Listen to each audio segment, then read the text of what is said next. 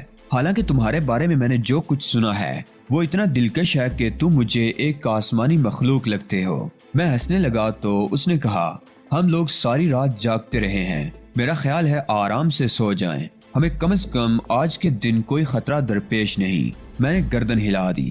ایمل نے خود بھی آنکھیں بند کر لی تھی۔ میں کروٹ بدل کر لیٹ گیا اور پھر نہ جانے کب میری آنکھوں میں نیند رینگ آئی۔ جاگا تو سورج سروں پر سے گزر چکا تھا۔ غار میں اب اتنا خوشگوار موسم نہیں رہا تھا۔ باہر بے پناہ تپش پھیلی ہوئی تھی، لیکن اس کے باوجود اندر ہوا بھی تھی اور ماحول ناخوشگوار نہیں محسوس ہو رہا تھا۔ ایمل بے سدھ سو رہی تھی۔ میں سوچنے لگا کہ یہ انتہائی بے باک اور سرکش لڑکی نہ جانے کن حالات میں پروان چڑھی ہے۔ زیادہ دیر نہیں گزری تھی کہ ایمل بھی جاگ گئی، مجھے دیکھا، مسکرائی اور اٹھ کر بیٹھ گئی۔ سوری، کتنی دیر سے جاگے ہوئے ہو؟ زیادہ دیر نہیں ہوئی۔ کیا وقت ہو گیا؟ اس نے کہا اور کلائی پر بندھی ہوئی گھڑی میں وقت دیکھنے لگی۔ او، 2:45 بج رہے ہیں، تمہیں بھوک لگ رہی ہوگی۔ نہیں ایمل، اب میری ضروریات کا اتنا زیادہ خیال بھی نہ کرو کہ مجھے شرمندگی ہو۔ فضول باتیں مت کرو، جو ذمہ داری میری ہے میں اسے ضرور پوری کروں گی۔ اس بار ایمل نے ایک ڈبہ نکالا اور آئل سٹو جلا کر سالن تیار کرنے لگی۔ ڈبل روٹیاں کافی مقدار میں وہ اپنے ساتھ لائی تھی۔ ہم نے اس وقت بہترین کھانا کھایا۔ جو سالن ایمل نے تیار کیا تھا وہ خاص قسم کا تھا اور غالباً بند ڈبوں میں موجود تھا۔ ایمل، تم نے یہ انتظامات کافی دیر میں کیے ہوں گے۔ ہاں، میں نے اسی وقت یہ فیصلہ کر لیا تھا جب ڈیڈی نے تمہیں پہلے میرے پاس بھیجا اور پھر پیچھے سے آ کر تمہیں گرفتار کر لیا۔ میں نے اسی وقت سے تیاریاں شروع کر دی تھی اور یہ فیصلہ کر لیا تھا کہ تمہیں نکال کر لے جاؤں گی۔ یہ ساری باتیں تو ٹھیک ہیں ایمل، لیکن اب ہم کیا کریں گے؟ کچھ نہیں، عیش آرام۔ یہ جگہ کافی دلکش ہے۔ افریقہ کے بے شمار خطوں کے بارے میں لوگوں کو صحیح طور پر اندازہ نہیں ہے۔ باہر نکل کر دیکھنا، بس ذرا شام ہو جائے، منظر بہت دلکش ہو جاتا ہے، ایمل نے کہا اور میں ہنس پڑا۔ کیوں؟ اس میں ہنسنے کی کیا بات ہے؟ ایمل، اس طرح یہاں کب تک وقت گزارا جائے گا جب تک وہ لوگ تمہارے کام کے لیے آمادہ نہ ہو جائیں؟ یہاں رہ کر ہم انہیں اپنے کام کے لیے کس طرح آمادہ کریں گے؟ جلد بازی کے عادی ہو علی۔ میں نے جب یہ سب کچھ کیا ہے تو تمہارا کیا خیال ہے کہ ان سے رابطے کا کوئی ذریعہ نہ رکھا ہوگا؟ کیا مطلب؟ میں چونک پڑا۔ اف، تو تمہیں بتانا ہی پڑے گا، ایمل نے کہا اور پھر اٹھ کر اپنا وہ بیگ کھولنے لگی جس میں اس کے کچھ لباس رکھے ہوئے تھے اور ایک چھوٹا سا چوکور باکس بھی تھا جس میں اوپر کی جانب ایریل لگا ہوا تھا۔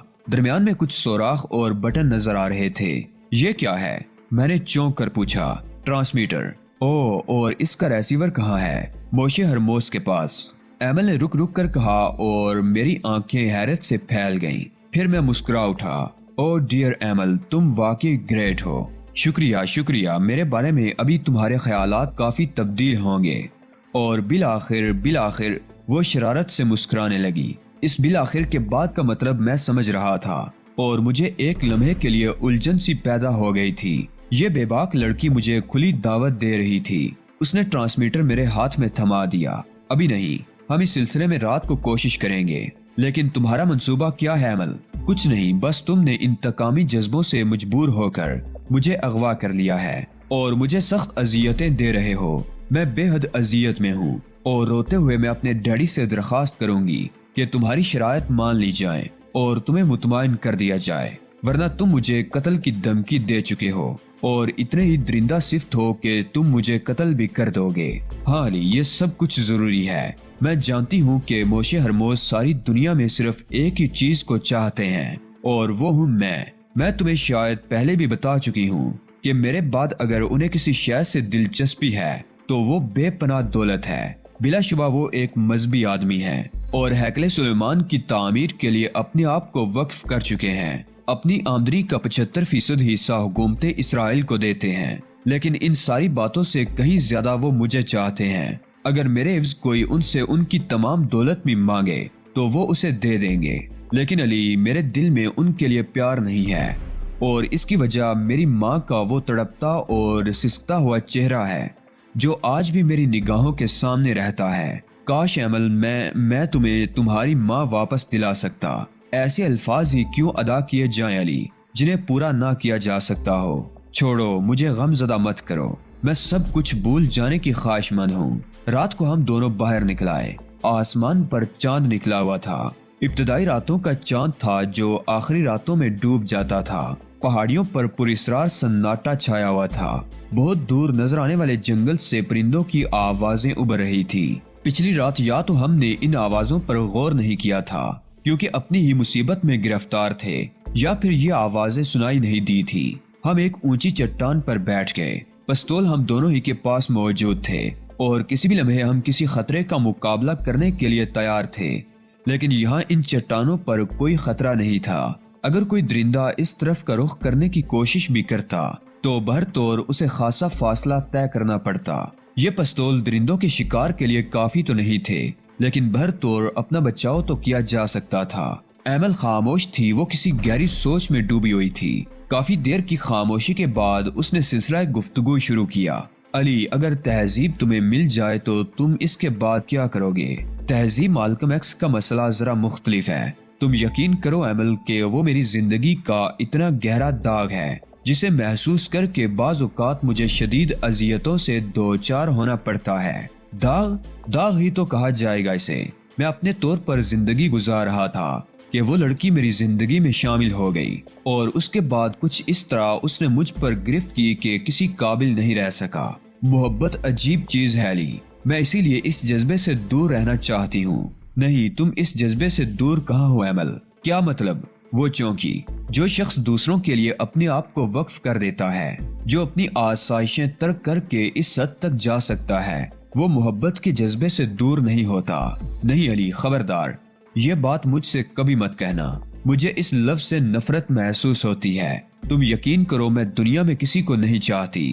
میں نے تم سے پہلے بھی کہا تھا کہ میں موڈی لڑکی ہوں۔ یہ بھی ہو سکتا ہے کہ میں تمہاری بدترین دشمن بن جاؤں، ایسا ہی دماغ ہے میرا۔ نہیں عمل، خدا کے لیے میری دشمن مت بننا۔ وہ ہنسنے لگی۔ نہیں، ایسا کوئی ارادہ نہیں ہے۔ ویسے کیا خیال ہے ہم ٹرائی کریں؟ میرا خیال ہے پپا اب کافی پریشان ہوں گے اور یہ بات بہر طور انہیں معلوم ہو چکی ہوگی کہ میں تمہارے ساتھ ہی غائب ہوں۔ اب یہ دوسری بات ہے کہ وہ ذرا مختلف انداز میں سوچ رہے ہوں گے۔ ان کے خیال میں ان کی نازک اندام بیٹی اس قسم کا کوئی اقدام نہیں کر سکتی۔ ٹھیک ہے، کوشش کرو، بات کرتے ہیں، میں نے کہا۔ ایمل ٹرانسمیٹر پر فریکوینسی سیٹ کرنے لگی۔ تھوڑی دیر کے بعد ٹرانسمیٹر پر ہلکی ہلکی آوازیں ابھرنے لگی، لیکن کئی بار موشے ہرموس کو پکارنے کے باوجود ایمل کو جواب نہیں ملا۔ تب اس نے بٹن بند کر دیا۔ اس کا مطلب ہے کہ وہ اپنی بھاگ دوڑ میں لگے ہوئے ہیں اور ابھی ٹرانسمیٹر کے پاس موجود نہیں ہیں۔ انہیں اندازہ ہی نہیں ہو سکا ہوگا کہ ٹرانسمیٹر کا ایک سیٹ غائب ہو چکا ہے۔ ٹرانسمیٹر کا دوسرا سیٹ کس جگہ ہے؟ موشے ہرموس کی خوابگاہ میں مسحری کے پاس۔ لیکن ظاہر ہے وہ اپنی جان سے زیادہ پیاری بیٹی کی گمشدگی کے بعد خوابگاہ میں آرام نہیں کر سکتے۔ ہمیں انتظار کرنا ہوگا علی۔ تمہیں نیند تو نہیں آ رہی؟ سارا دن سوتے ہی رہے ہیں۔ پچھلی رات کی نیند بھی پوری ہو گئی۔ میرا خیال ہے 2-3 بجے تک تو ہمیں نیند نہیں آئے گی۔ میں تو عام حالات میں بھی 2-2:30 بجے سونے کی عادی ہوں، لیکن اگر تم نیند محسوس کرو یا تھکن محسوس کرو تو آرام سے جا کر غار میں سو جانا۔ میری فکر بالکل مت کرنا۔ میں خاموشی سے چاندنی میں پھیلے ہوئے پراسرار سناٹے کو دیکھتا رہا۔ صحرائے اعظم کی ٹھنڈی ہوائیں ہمیں چھوتی ہوئی گزر رہی تھی۔ ایمل کے بال ہوا میں اڑ رہے تھے۔ چاندنی میں وہ ایک عجیب سی مخلوق نظر آ رہی تھی۔ اس وقت اس نے سفید رنگ کا ڈھیلا ڈالا لبادہ پہنا ہوا تھا۔ میں اسے دیکھتا رہا۔ وہ میری طرف دیکھ کر مسکرا دی۔ کافی دیر اس طرح گزر گئی۔ ہم نے جنگلوں سے کچھ پہاڑی بھینسوں کو باہر نکلتے ہوئے دیکھا۔ 10-12 کی تعداد تھی۔ بھینسیں بدحواس ہو کر بھاگ رہے تھے۔ ان کے پیچھے ایک چیتا نظر آیا جو کافی تیز رفتاری سے ان کا تعاقب کر رہا تھا۔ بھینسوں کے بھاگنے سے زمین پر دمک ہونے لگی تھی، لیکن چیتا بھی ان کے ساتھ ساتھ ہی بھاگ رہا تھا۔ میں یہ دلچسپ منظر دیکھنے میں مصروف ہو گیا۔ چیتے نے ایک بھینسے کو اس کے غول سے علیحدہ کر لیا۔ شکار کرنے کا یہ انداز بڑا انوکھا تھا۔ باقی بھینسوں کو ڈرا کر مختلف راستوں پر کاٹ دیا تھا اور ایسی جگہ سے چیتے نے اس اکلوتے بھینسے کا راستہ کاٹا تھا جہاں سے اسے اپنے غول سے علیحدہ ہونا ہی پڑے۔ بھینسا خوخار انداز میں پھنکارتا ہوا دوڑ رہا تھا۔ چیتے کا حجم بھینسے کی نسبت بہت چھوٹا تھا، لیکن وہ چیتا تھا۔ کافی دور تک دوڑنے کے بعد دفعتاً چیتے نے ایک جست کی اور بھینسے کی گردن دبوچ لی۔ طاقت کا یہ عظیم مظاہرہ ہم سے بہت زیادہ فاصلے پر نہیں ہو رہا تھا۔ ہم خاموش اور ساکت بیٹھے ہوئے اس جدوجہد کو دیکھ رہے تھے۔ چیتے کو غالباً ہماری موجودگی کا احساس نہیں ہوا تھا۔ وہ بینسی کی گردن پکڑ کر اسے زمین پر گرانے کی کوششوں میں مصروف تھا۔ بالآخر اس نے بینسی کو زمین پر گرا لیا اور اپنے پنجوں سے اس کے پیٹ پر زخم لگانے لگا۔ بینسا تڑپ رہا تھا، لیکن چیتے نے اس کی گردن کچھ اس طرح گرفت میں لی ہوئی تھی کہ اسے چھڑائے نہیں بن رہا تھا۔ حالانکہ بینسے نے چیتے کو زمین پر رگیدا، شاید چیتا زخمی بھی ہوا ہوگا، لیکن اس نے اپنے شکار کو نہیں چھوڑا تھا۔ تھوڑی دیر کے بعد بینسے کی جدوجہد سست پڑ گئی۔ چیتے نے آہستہ آہستہ اس کی گردن چھوڑی اور یہ اندازہ لگانے کی کوشش کرنے لگا کہ بینسے میں کتنی قوت باقی ہے۔ بینسا ذرا سا تڑپا۔ چیتے نے پھر اس کے اسی زخم پر دانت گاڑ دیے تھے۔ ہم اتنی دلچسپی سے یہ منظر دیکھ رہے تھے کہ ایک دوسرے کا احساس بھی نہیں رہا تھا۔